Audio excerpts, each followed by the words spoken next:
Di malam ini nih tadi alun-alun Lembang. Alun-alun Lembang. Alun-alunnya ada perosotannya. Tempat skating.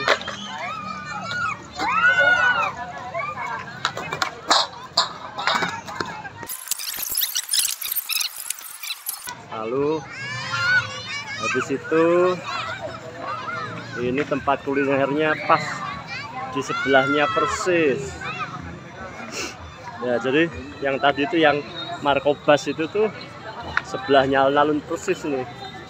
Nah nih di sini nih berderet tuh, woi penuh. Ini jajaran street food lah ya, gerobak seafood nih, keren nih. Nah, kerangnya nih, woi mantap kerang. Ini nih lumpia ayam, dari tadi ini rame terus nih. Lumpia ayam, lumpia ayam, lumpia ayam ya. Kayak gini.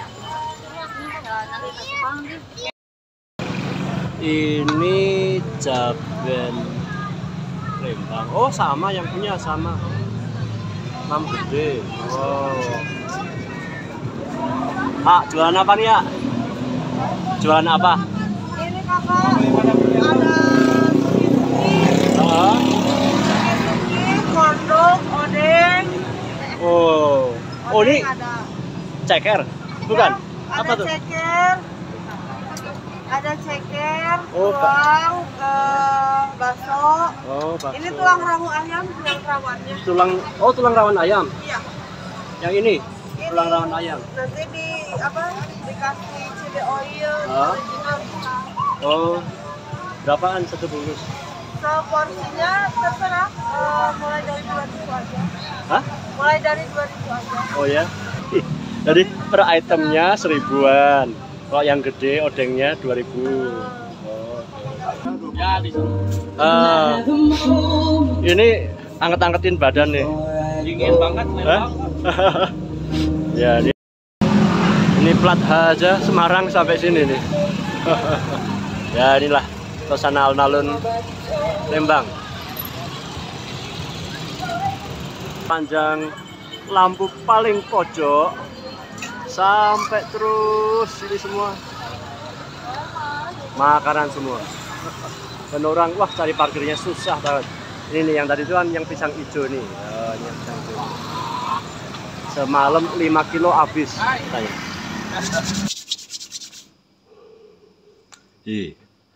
Dingin sekali kota Lembang ya. Hari ini kita sudah jalan-jalan di alun-alun kota Lembang. Kita lihat street foodnya seperti apa. Dari ujung jalan sampai yang tadi kita makan ya, saya melihat ada banyak banget orang itu jualan makanan-makanan khas Korea. Entah mengapa ya, orang saat ini tertarik dengan makanan-makanan yang dianggap sebagai simbol kemodernan ya, ke Korea-Koreaan. Ini dilalah gitu. Tapi juga ke Jepang-Jepangan akhir-akhir ini banyak tempat makan seperti itu. Ini makan apa sih? Makan apa, Ci? Makan apa sih? Oh, bakmi. Yummy ramen. Oke. Kamu juga makan yummy ramen? Apa tadi? Miso. Oh. Seolah-olah orang lokal tuh nggak pede ya jualan bakmi godok atau ayam goreng, atau yang khas Lembang kan tahu dan susu ya. Ada sih, tapi sedikit dibandingkan dengan makanan-makanan yang bukan khas lokal kota Lembang. Hal ini sama seperti yang kita baca dari 2 Raja-Raja pasal 17 ayat 6 sampai 11. Saya bacakan demikian. Dalam tahun ke-9 zaman Hosea bin Ela, Raja Samaria, Raja Asyur merebut Samaria. Ia mengangkut orang-orang Israel ke Asyur dalam pembuangan dan menyuruh mereka tinggal di Halah, di tepi sungai Habor, yakni sungai negeri Gosan, dan kota-kota orang Madai. Hal itu terjadi karena orang Israel telah berdosa kepada Tuhan, Allah mereka, yang telah menuntun mereka keluar dari tanah Mesir, dari kekuasaan Firaun Raja Mesir, dan karena mereka telah menyembah Allah lain, dan hidup menurut adat istiadat bangsa-bangsa yang telah dihalau Tuhan dari depan orang Israel, menurut ketetapan yang telah dibuat raja-raja Israel sebelumnya. Orang Israel telah menjalankan hal-hal yang tidak patut terhadap Tuhan Allah mereka. Mereka mendirikan bukit-bukit pengorbanan dimanapun mereka diam, baik dekat menara penjagaan maupun di kota yang berkubu. Mereka mendirikan tugu-tugu berhala dan tiang-tiang berhala di setiap bukit yang tinggi dan di bawah setiap pohon yang rimbun. Di sanalah, di segala bukit itu mereka membakar korban, seperti bangsa-bangsa yang telah diangkut Tuhan tertawan di depan mata mereka. Mereka melakukan hal-hal yang jahat, sehingga mereka menimbulkan sakit hati Tuhan. Interaksi antar budaya adalah suatu hal yang tidak mungkin ditolak, tidak mungkin dihindari. Namun, adalah penting bagi kita untuk tetap berpijak di bumi kita sendiri, berpijak dengan dasar-dasar, prinsip-prinsip hidup dan iman kita sendiri. Itu yang menjadikan panduan bagi kita untuk bersikap. Bayangkan jikalau seseorang tidak memiliki prinsip hidup yang dia hidupi. Seperti yang kita baca tadi di dalam 2 Raja-Raja pasal 17 ayat 6 sampai ayat yang ke-11. Orang Israel merasa tertarik pada gaya hidup orang Asyur. Mereka beribadah seperti orang Asyur, memiliki prinsip moral seperti orang Asyur, di mana mereka tidak lagi memperjuangkan kesetiaan mereka kepada Tuhan sebagai prinsip hidupnya. Hasilnya apa? Ya, seolah-olah hidup tidak punya patokan. Tidak ada prinsip mana yang benar, mana yang salah. Yang penting menguntungkan bagi saya, itu yang saya kejar saja. Ini sangat berbahaya. Mengapa? Karena orang yang tidak punya prinsip dalam hidup akan diombang-ambingkan oleh arus zaman. Maka penting bagi kita juga untuk mengenal jati diri bangsa sebagai Indonesia.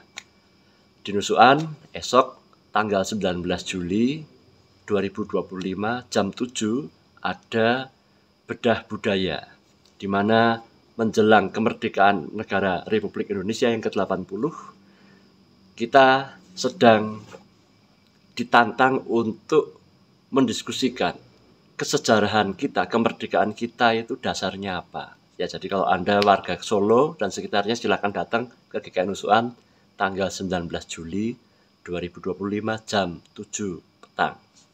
Kita akan berdiskusi di sana. Apa sih yang menjadi dasar fondamen kemerdekaan kita sebagai Indonesia? Nah, hal yang sama juga kita baca dalam bacaan hari ini. Kalau Anda sebagai seseorang hidup bertambah dewasa, tidak merenungkan prinsip-prinsip hidup apa yang Anda akan jalani, maka ini berbahaya sekali. Contohnya, orang mau kuliah tapi tidak mengenal bakat dan minatnya. Terus kemudian ikut-ikutan temannya. Hasilnya apa? Banyak sekali orang yang menyesal, tidak selesai-selesai kuliahnya. Kenapa? Karena dia ngikuti tren temannya, ngikutin apa yang mempelajari apa yang bukan menjadi passionnya. Wow, ini memboroskan waktu, memboroskan tenaga, memboroskan biaya. Orang yang tidak hidup menurut bakat dan minatnya, dia akan terombang-ambing oleh arus zaman. Saya merasa salut pada seseorang yang ketika teman-temannya seangkatan itu berlomba-lomba untuk mendaftar ujian calon pegawai negeri.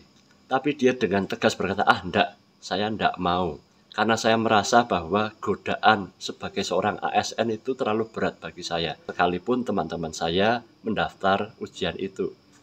Oke, menurut saya itu keren. Ya. Jadi firman hari ini sangat singkat. Semoga Anda dapat merenungkan siapa jati diri Anda sebagai seorang Kristen. Dan bagaimana Anda bisa mengenal jati diri Anda sebagai seorang Kristen? Ya, Anda harus giat untuk mempelajari firman Tuhan. Maka perbanyaklah merenung, perbanyaklah berefleksi di tengah-tengah dunia yang terlalu banyak selebrasi atau terlalu banyak hal-hal yang mengejar kesenangan belaka. Sempatkanlah waktu untuk mengenal diri Anda dengan cara mengenal Tuhan lebih dalam. Mari kita berdoa. Bapa kami yang ada di surga, pagi ini Engkau ajak untuk mengenal Engkau lebih dalam. Dan mengenal Engkau lebih dalam membuat kami dapat mengenal siapa diri kami yang sebenarnya. Mengenal diri kami akan membuat kami bisa bersikap atas segala macam pilihan yang terhampar di depan kami. Maka tolong kami ya Tuhan yang hari ini sedang dalam kebimbangan untuk memutuskan banyak perkara. Bimbinglah kami untuk kembali ke jalan yang benar, ke jalan prinsip hidup yang benar. Dalam nama Tuhan Yesus Kristus, kami berdoa. Amin. Tuhan memberkati.